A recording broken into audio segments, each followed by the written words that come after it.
Production funding for Ruckus has been provided by gifts from Dave and Jamie Cummings, the Fred and Lou Hartwig family, Peter and Barbara Gattermeyer, the Courtney S. Turner Charitable Trust, John H. Mize, and Bank of America N.A. co-trustees, and by viewers like you. Thank you. Welcome to Ruckus, our weekly food for thought fight over the news of the day and the trends of the times. I'm Mike Shannon. The Ruckettes join me shortly. Our topics this week is Jackson County government taxing taxpayers' patience. Patience is going to be required for parents wanting school test results in Missouri. And testing her new political affiliation, Barbara Bollier enters the U.S. Senate race. Plus, of course, roast and toast. But we're going to start with our Newsmaker segment and welcome a newly announced candidate for the U.S. House in the 3rd District of Kansas. Sarah Hart-Weir is a Republican and until recently served as CEO of the National Down Syndrome Society. The candidate grew up in Olathe, now lives in Mission, and Sarah Hart-Weir, welcome to Ruckus. Thank you very much for coming in and joining us. Thank you so much for having me on, Mike. You had an important job. Why leave it to think about running for the U.S. House where those people are constantly criticized by members of the public? Well, my roots in this district, Mike, run really deep. I'm a proud product of the Olathe public school system, and I often say that my K through 12 education here in the district, coupled with my Kansas values, really allowed me to become a CEO at the age of 32. It was really the summer after my freshman year of college, I got a call from a family friend in Olathe. I was returning home to wait tables and coach soccer camps. I'm a college soccer player, and got to know a young woman with Down syndrome, Casey, and I worked with her that summer. She's the one who really opened up my heart, my mind, and my eyes to a community that was often forgotten by Washington. As you said, I ultimately became the CEO of the National Down Syndrome Society, and during my time there really proved that we could put people with disabilities on the map and we could cut through the gridlock of Washington and get things done. Is that the major policy initiative you're pursuing in a campaign? Absolutely not. You know, for the 3rd District, there are a number of different issues, a number of different priorities. As we look at, and I think we've all dissected the 2018 election, you know, Sharice Davids ran on an agenda related to health care, specifically pre-existing conditions. And as somebody who's advocated for people born with pre-existing conditions my entire adult life, I'm leaning right into that issue. As I've gone and traveled throughout the district, throughout the 3rd District over the last many months, healthcare is the #1 topic, and as an individual that's born from a healthcare family, my dad runs the Innovation Center at the University of Kansas. My brother's a professional athletic trainer for the NFL, and my youngest brother's a radiation oncologist. We really have some challenges ahead of us as it relates to healthcare. Well, you know, somebody saying I'm a Republican used to tell you what a person believed, but not necessarily anymore. There are so many gradations and factions in the Republican Party. So where do you place yourself? Are you a conservative, a moderate, or something else? I'm Sarah Weir, and I'm running, you know, as a Republican in the 3rd District. You know, for me, being a Republican is all about getting government out of the way and allowing people, Americans, to thrive in our society. I want to push, as a relatively young woman, Mike, an agenda that provides an opportunity for people to come to the table. When I led the National Down Syndrome Society, I did it with this notion: if you're not at the table, you're on the menu. Could we say you're a traditional Republican? A traditional I guess you could. I guess you could say I'm a traditional Republican. We hear so much talk from the media about suburban women who used to be Republicans and used to vote for Republicans, but now won't because they hate President Trump so much. Has that been your experience? Do you find that in the people you talk with? You know, I think Americans, specifically Kansans in this district, you know, really want somebody that's going to cut through the gridlock and the noise of Washington. You know, I've done that, Mike, without a member pen. I've done that with 2 hands tied behind my back. One of my proudest accomplishments was the passage of the ABLE Act that created tax-free savings accounts for people with disabilities. I got 85% of the entire Congress to support that legislation. Bernie Sanders to Jim Jordan and everyone in between. I think that's what suburban women want. Will suburban women vote for you, even though you're a Republican? I hope so, because I think at the end of the day, we need to put people over politics, and we actually need to focus on voting for the person and not necessarily the party. And you once were a lobbyist for a big pharmaceutical company, GlaxoSmithKline. I know you're going to hear about that in the primary at least, and in the general if you make it there. What's your response? I worked for that company for 8 months, and as a veteran, and thank you, Mike, for your service, I think you can argue that expanding access to vaccines for veterans, for specifically the Department of VA, Veterans Affairs, is the right thing to do. And so if folks want to criticize me for working there for 8 months and helping our nation's veterans, bring it on, as I've said. If not that, they'll find something else. They will. Hey, it's a pleasure to meet you. Thank you very much for coming in, and best of luck in your campaign. Thank you, Mike. Sure enough. That is Sarah Hart-Rear running for the GOP nomination to the U.S. House from the 3rd District of Kansas. Now let's meet the panel and start a ruckus. Annie Presley is an author, publisher, and GOP fundraiser. John Stevens is president and CEO of Port KC. Terry Riley is a former councilman, now president of Transformation Consultants, and Woody Cozad is president of the Cozad Company, a government relations firm.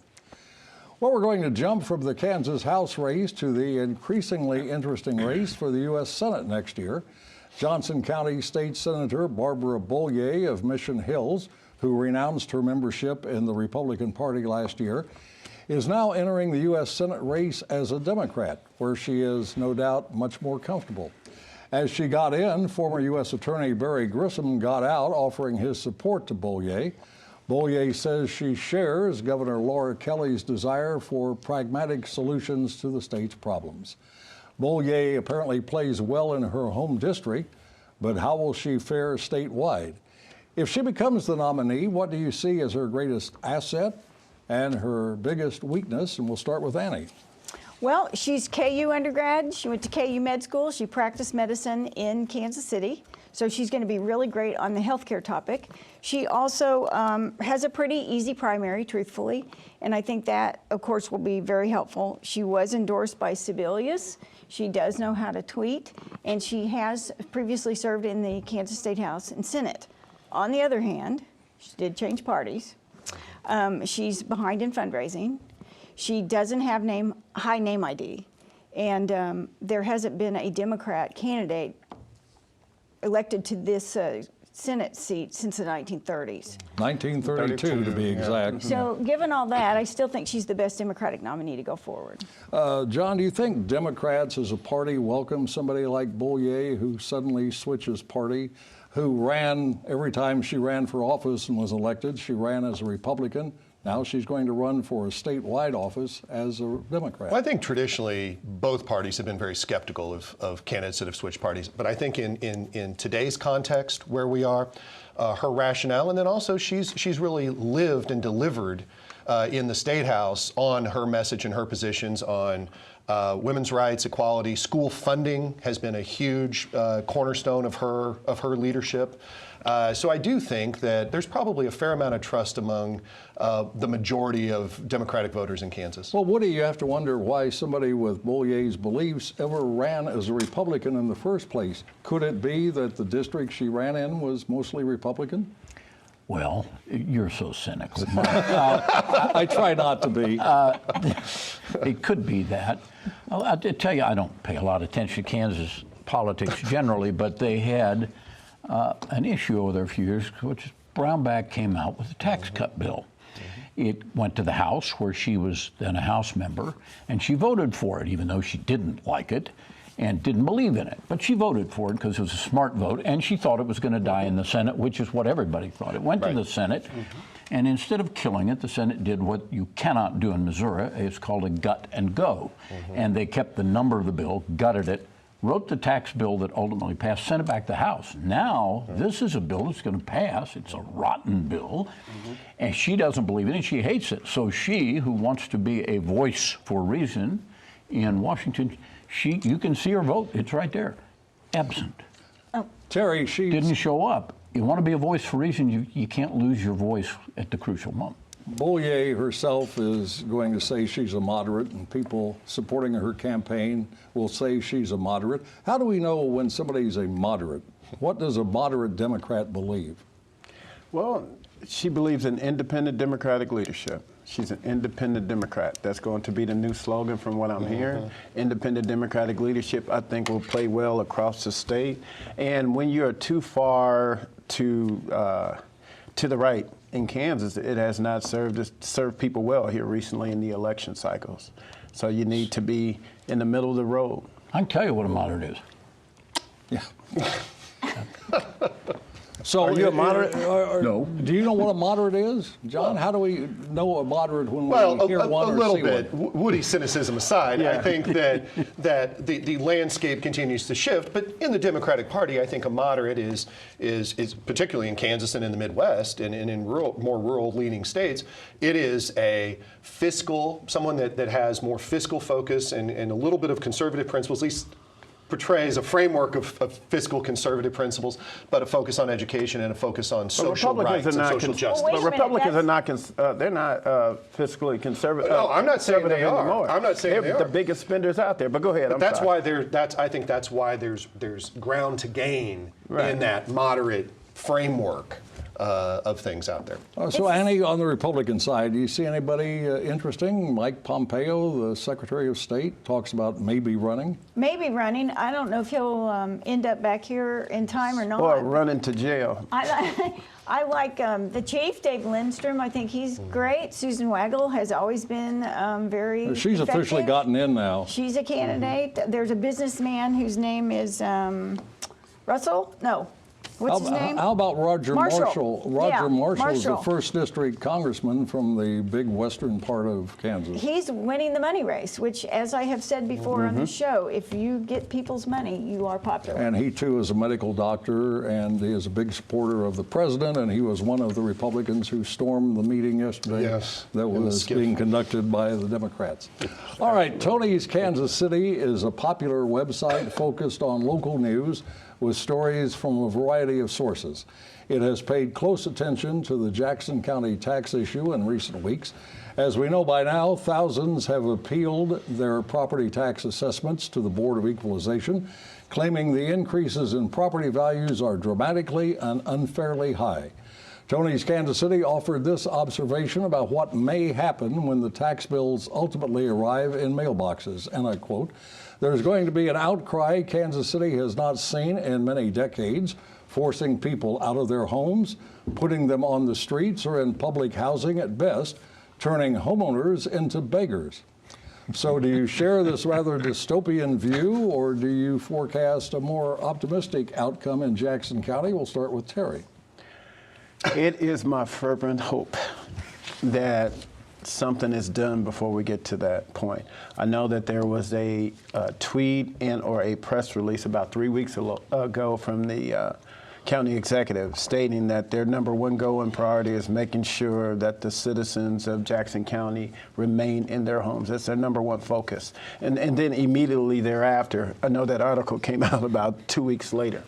And so I'm hoping it doesn't get to that point, and based upon knowing Frank and knowing all of the members of the Jackson County Legislature and even the people that are on the Board of Equalization, I don't believe we will go there, get to that point, that people are actually kicked out of their homes. Well, John, something I've found rather interesting is the Kansas City Star a few weeks ago was talking about how high the property tax rates were going to be and how people were going to have to face unusually high taxes.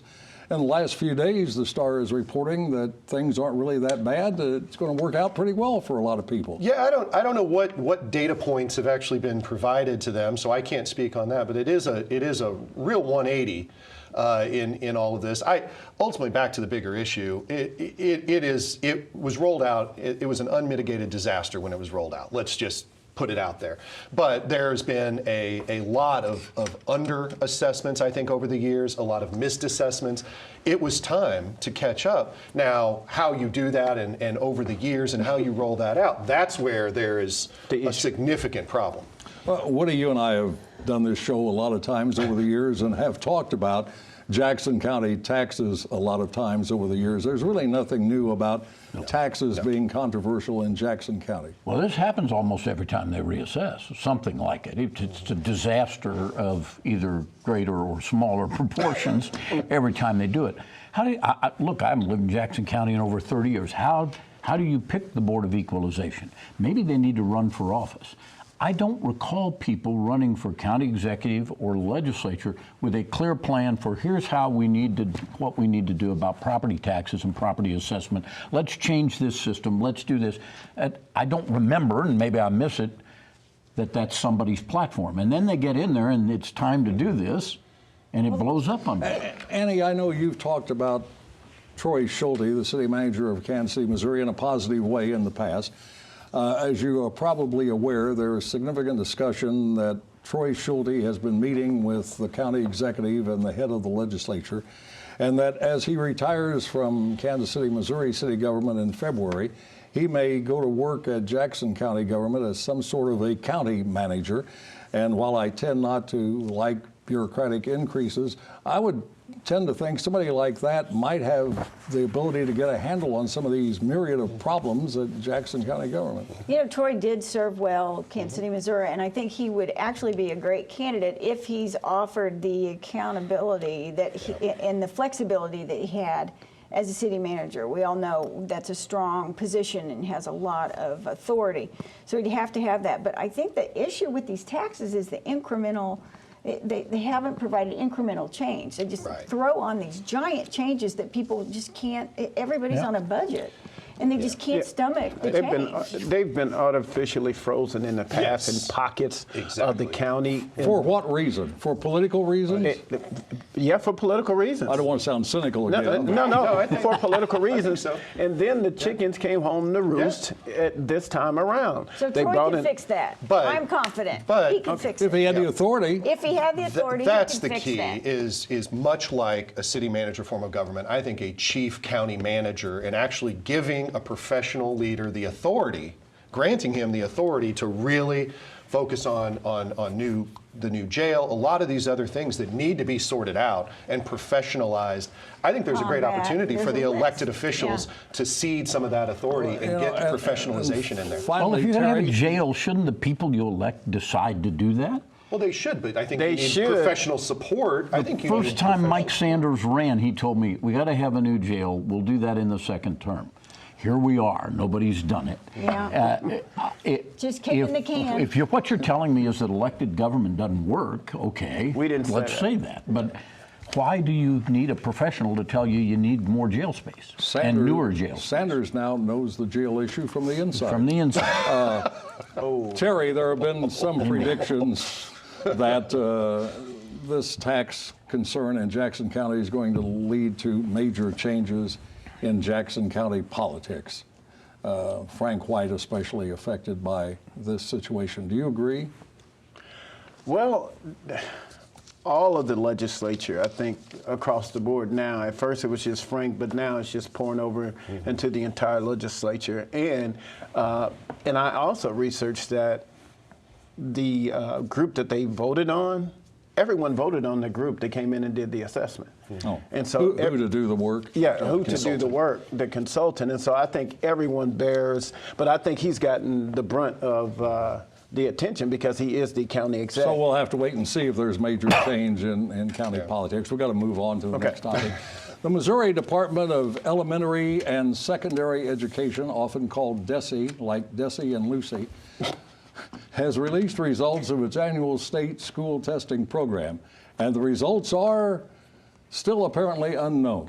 More results will be issued next month. Another problem is a change in format by the state, making it difficult, to say the least, to understand the results already released. So as of now, for example, we don't know for sure if the Kansas City, Missouri School District has finally reached full accreditation. If by chance it has not, is there any tenable excuse? Woody? For whom? Whoever's there now, it always has the same excuse. They wrecked the district a long time ago. I'm here doing my best to redeem it. Give me more money and more time. So that's the excuse. It's always the excuse. Well, they have And said they're on the pathway, that they're almost there. Let's go back to Desi and Lucy. They got some splenning to do because they are trying very hard to conceal what's going on in the schools in Missouri. We were talking about this before. Is that why the format Oh, for yes. showing the results Oh, yes. has been Across the changed? And if you go out south of the Lake of the Ozarks, there's a series of districts out there that are in exactly the same academic conditions as Kansas City Public Schools. If not worse. If not worse. If you go over northwest of Cape a ways, there's a cluster of districts out there that are in exactly the same conditions as St. Louis Public Schools or worse. And they never get in danger of being declared, taken over by the state or something, because those are outstate Republican areas, and those are the guys who are standing in the breach against education reform. And if they make them mad, they might get education reform. So they're never taking those districts down. They're saving that for the black guys in the cities. John, shouldn't parents expect and deserve to know the results of the school district and how their children are performing? Absolutely. Now, we've been told this district's on the brink of success in the last several years. I talked to the superintendent, I think last year after the test came out, and he said, you know, we're just, you know, so close it's bound to happen. Do you believe that it's bound to happen? You know, I think they've made progress, but we can't be certain. We don't know. But that's the least you do. But I think what happens is, if I came home when I was a kid, if I came home and I brought homework home and I didn't show my work and the teacher wrote incomplete on it, I'd be in trouble. Yeah. That's what DESE. That's where we are, and I sympathize with Kansas City Public Schools and the leadership of the Kansas City Public Schools, because they can't tell their story. They can't. What's the achieve. target? They don't have a target right now. But And that's they're a shuffling. shame. They're shuffling the deck now. Now, since it's time. On the Titanic, or Yeah, on the Titanic. But no, At the casino. No, Kansas City has made significant progress. But those other school districts, and I was told this about 5 or 6 months ago, those other school districts that are out there that are in these very powerful senators' districts. Now, we're which not is talking about mostly the metro Republican. area now. We're talking We're about talking No, about rural, Missouri. no, we're talking about rural Missouri. Those guys have even fallen under where Kansas City is, and even St. Louis. But they cast the blame, and he said it, and I can agree with him. The poor black districts, they're not hitting the mark. But if you say anything against these powerful conservative Republicans You're shut that down. are in, you're going to get shut down, and they control the appropriations process. The narrative of St. Louis and Kansas City being failed is powerful in Jefferson I want to City. get Annie in here. We'd love to We've continue that. We've only got Yes. about a minute. What are some of your thoughts? There is one data point that we have to look at and has not been discussed, and it is only one, and I have to say Sly James was right. If a kid is not reading to grade level in second grade, the likelihood of them graduating high school is almost nil. Second grade. So if you're not reading and learning to read in pre-K and reading first by second grade, your history is seen. Do you think we'll have another pre-K initiative in Kansas City before long? Well, we need to. We have because- enough money going into central administration to pay for a pre-K program in Kansas City right now. I can assure you this data point is going to apply to every district you're talking about. It's been applicable to the district since I was there. You know, but we need It used to be parents. third grade, now it's second. Yeah. Were we on the board, this problem would have been erased by now. No, it wouldn't. We probably would have No, fixed what he said, no, it wouldn't. We'll be having prayer meetings. Amen. It is time now for Roast and Toast, where the Ruckheads have 30 seconds each to accelerate, agitate, or obliterate. And we're going to start with John. Speaking of students, I'd like to give a toast to the UMKC student leaders who have launched Feed KC. It's a program that diverts food waste to feed those most in need in Kansas City. They've diverted 1.8 million pounds of fresh food to feed people in Kansas City, and it's a student-led initiative that is powerful and important. And I would, they've raised thousands at the Pure Pitch Rally, and I would love to see more people visit Enactus, UMKCenactus.org, and support our student leaders in Kansas City. All right, Woody. Well, we've heard about political confusion and opportunism in Kansas. We've heard about a bungled property tax in Jackson County, a troubled school district in Kansas City. I'm from Platte County. In Platte County, our three commissioners run on very clear conservative Republican principles. You know what we stand for. We vote for them. We get what we vote for. Our schools are actually fairly good. Now, I would close by inviting you all to move to Platte County, but actually we're doing okay without you. Stay right where you are. All right, Annie. Well, I am going to roast for the first time ever on Ruckus. the Congress, this impeachment proceeding has turned into nothing more than a circus, and I can't say how disappointed I am. And I think America needs better leadership than what we're seeing. That's your first roast ever. Ever. I always toast. Ruckus is making you meaner. It's a good sign. This is not good. All right, Hey, Ruckus. Terry. Well, let's take it one step further on the roast of good. Congress. I want to roast those 30 congressional members, even the one from Kansas, for walking into a secured room and protest with cell phones. These proceedings are private for a reason, because during Benghazi in 2015, the Republican Congress voted for this. Follow the rules and don't worry. I mean, they are in the Congress, they are in the rooms themselves, the Republicans. And so I want to roast them and the president for playing in this the night before in the Oval Office. Unexpected from you. In his presidential campaign, Joe Biden often says he will beat Donald Trump like a drum. So is the drum reference an appeal to Biden's base? Or is he using it as a symbol? It does look as if he's going to stick with saying it. Meantime, President Trump brushes it off. A rim shot, please. And that is Ruckus for this week. We're back next Thursday at 7. Now for the Ruckus and the crew, Mike Shannon saying thanks very much for watching and good night.